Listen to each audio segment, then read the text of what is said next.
The existence of woman adds color to the picture of the universe. From her presence comes the inner warmth and passion of life. Allah Almighty has fundamentally divided human beings into two genders, man and woman. If Allah has granted countless virtues to man, He has also made woman a masterpiece of His creation.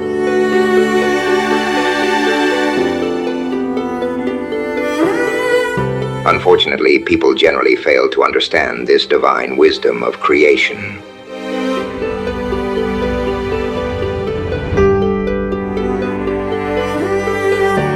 Before the light of Islam, the condition of women among different nations of the world was extremely miserable.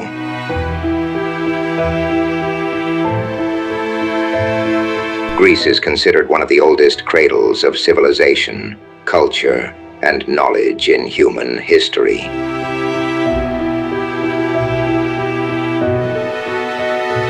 However, in this center of culture and learning, women held no status.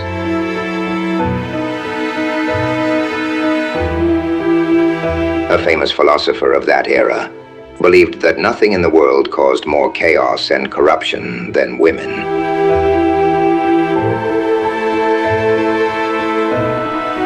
Women were confined to their homes. They were deprived of education. Their husbands considered them like household property.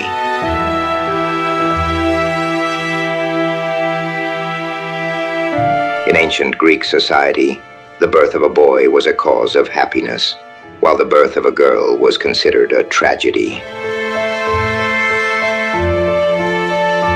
After the Greeks, the Romans rose to power in the world.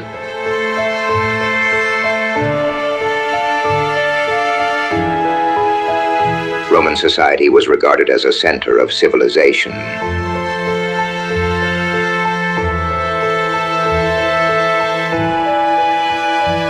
However, even in this society, women were deprived of their legitimate rights. The Romans subjected women to their cruelty and hard-heartedness.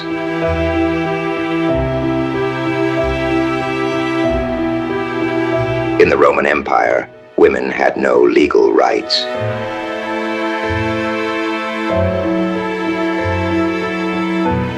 During the height of Babylonian civilization, women were bought and sold. They were deprived of the right to own property. Fathers would sell their daughters when needed.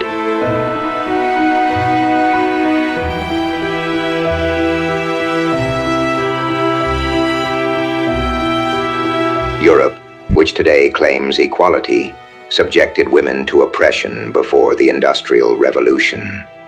There was no law to grant women their rights.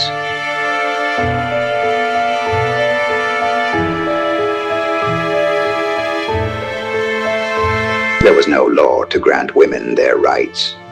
According to English law, a woman's identity merged into her husband's after marriage. A woman could not file a case against her husband. A man could deprive his wife of inheritance if he wished. However, he was considered the rightful owner of his wife's property. In ancient Persian civilization, the social status of women was no different from Greece and Rome. Persians believed that women were impure and possessed an evil eye. In Persian social law, there was no restriction on marital relations with close relatives. In ancient Egypt, there was a time when women held a high status, but gradually, these rights were taken away. In ancient India, newborn girls were buried alive.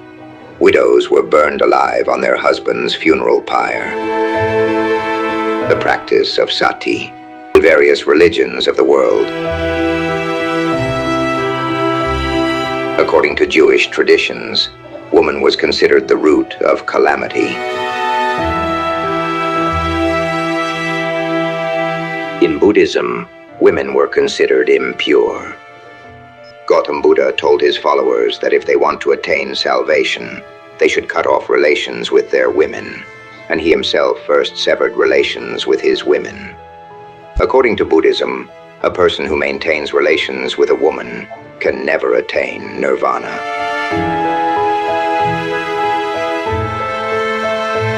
In Confucianism, a woman is the root of all goodness and the source of all evils. In Confucianism, widows are not allowed to remarry. Before the advent of Islam, women were extremely oppressed and deprived of social respect and dignity. They were made to be regarded with hatred and contempt. In the age of ignorance, among the polytheists, women had no personal or social status. They would express anger and hatred at the birth of a girl, and sometimes would bury her alive. The Holy Quran explicitly condemns this practice of the polytheists. Allah Almighty says, when one of them is given the glad tidings of a daughter, his face darkens, and he suppresses his anger.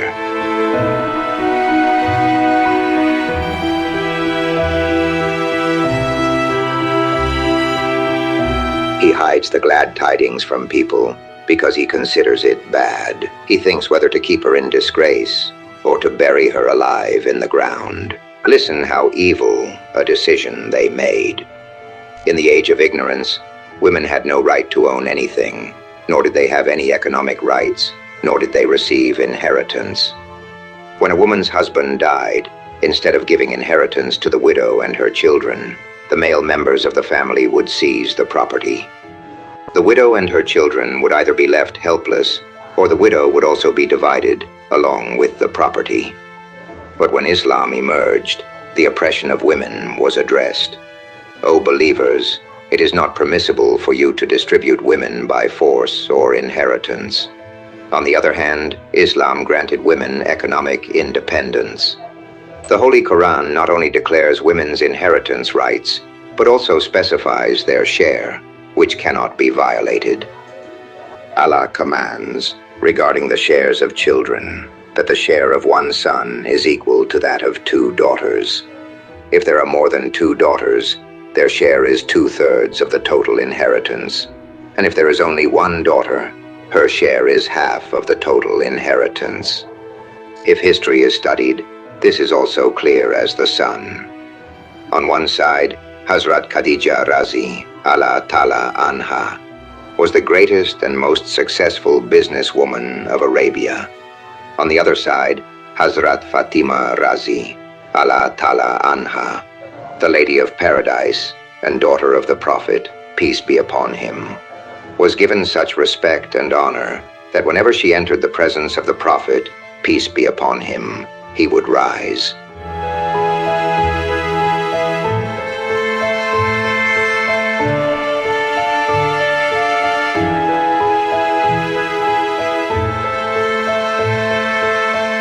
In Surah An-Nisa, Allah Almighty declares the economic independence of women, stating that men have a share of their earnings and women have a share of their earnings.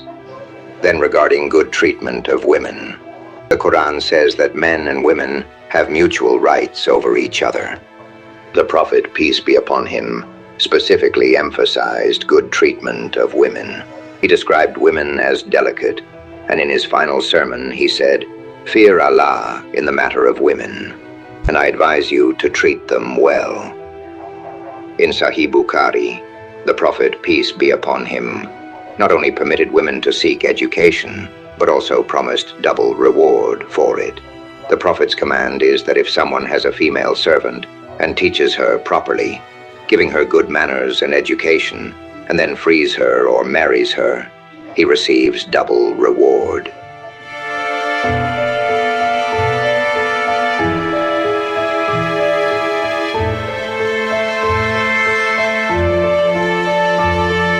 The Prophet, peace be upon him, himself taught his wives, which is proven from hadiths.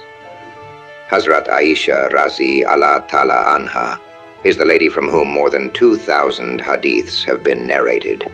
This is the great message of Islam regarding women, which no one before, or even today, has provided.